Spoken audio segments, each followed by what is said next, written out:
নমস্কার। নেতাজি সুভাষচন্দ্র বসুর ১২৯তম জন্মদিন উদযাপনে সকল নেতাজি প্রেমী ভক্তদের জানাই সংগ্রামী অভিনন্দন। বিশ্বের সংগ্রামী ইতিহাসে অগ্নি অক্ষরে লেখা এক নাম নেতাজি সুভাষচন্দ্র বসু। তিনি কোনো ব্যক্তি নন, তিনি এক মহাকাব্য। তিনি কোনো ইতিহাসের পৃষ্ঠা নন, তিনি ইতিহাসের অগ্নিশিখা। আজ ২৩শে জানুয়ারি উড়িষ্যার কটক শহরে চাকরি সূত্রে থাকা এক বাঙালি পরিবারে জন্ম নিয়েছিল এক অদম্য সূর্য, যার তেজে কেঁপে উঠেছিল ব্রিটিশ সাম্রাজ্য, যার নামে সমুদ্র হিমাচল এক হয়ে গর্জে উঠেছিল জয় হিন্দ। তিনি নেতাজি সুভাষচন্দ্র বসু।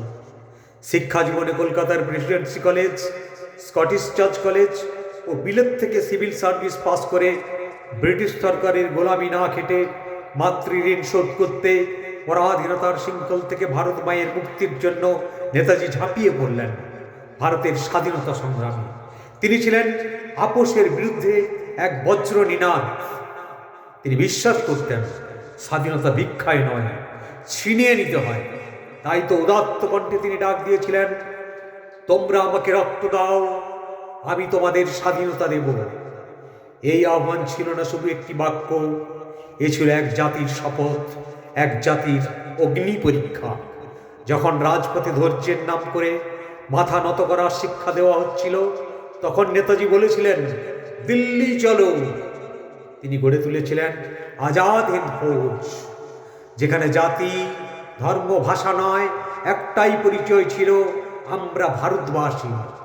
নেতাজি আমাদের শিখিয়েছিলেন দেশপ্রেম মানে আবেগ নয়, দেশপ্রেম মানে আত্মত্যাগ, দেশপ্রেম মানে শুধু স্মৃতিচারণ নয়, দেশপ্রেম মানে অন্যায়ের বিরুদ্ধে আপোষহীন সংগ্রাম। আজ তার জন্মদিনে আমরা যদি শুধু মাল্যদান করি কিন্তু তার আদর্শকে হৃদয়ে ধারণ না করি, তবে তা হবে ইতিহাসের সঙ্গে প্রতারণা।